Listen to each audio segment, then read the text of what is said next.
Jason, wonderful movie. Thank you. And not to mention, I've seen you in, Straight Outta Compton. I've seen you in Superfly. Yeah. But this is totally different. How did you end up in the Mustang? Well, Laura was a really big fan of mine, which is super flattering because she's worked on both sides of the camera, and she's a beautiful artist.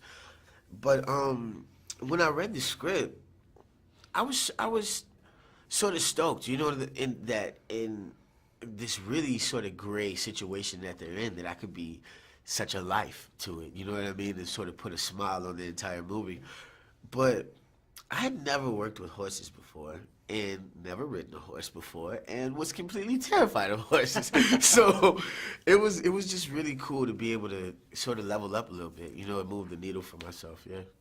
So how did it feel to don the outfit between prison clothes and a denim jacket and cowboy boots like I'm wearing right now? It was really cool because I worked with a lot of guys who actually were in that prison, and they actually told me that was their freedom clothes. You know what I mean? Like when they put on those boots and when they put on those blues, they were definitely free for a minute, and that's how it felt. It felt free.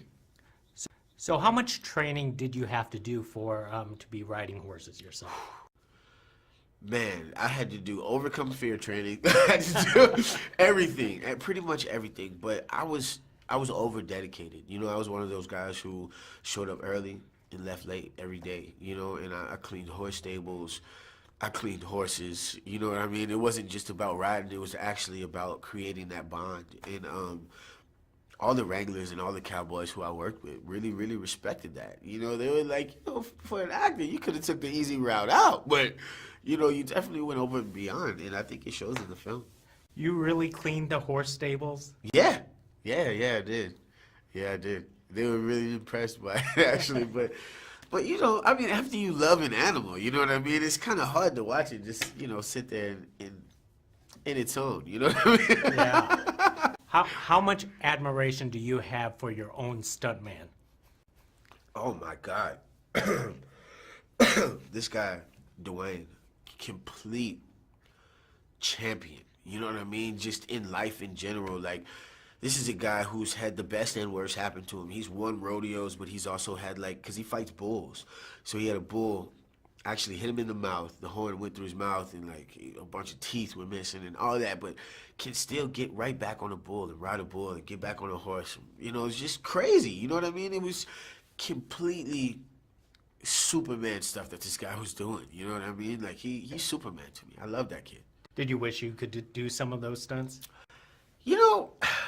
After seeing some of the falls, I'm glad that I sat it out.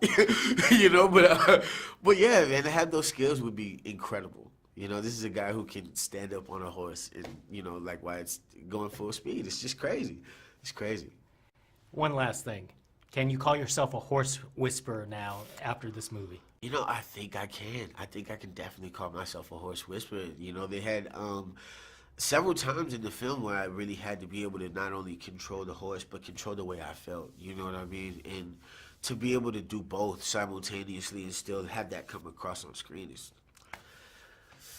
it's all you need in life. You know what I mean? Awesome. Hey, terrific. Hey, thank you very much, Jason. All right, man.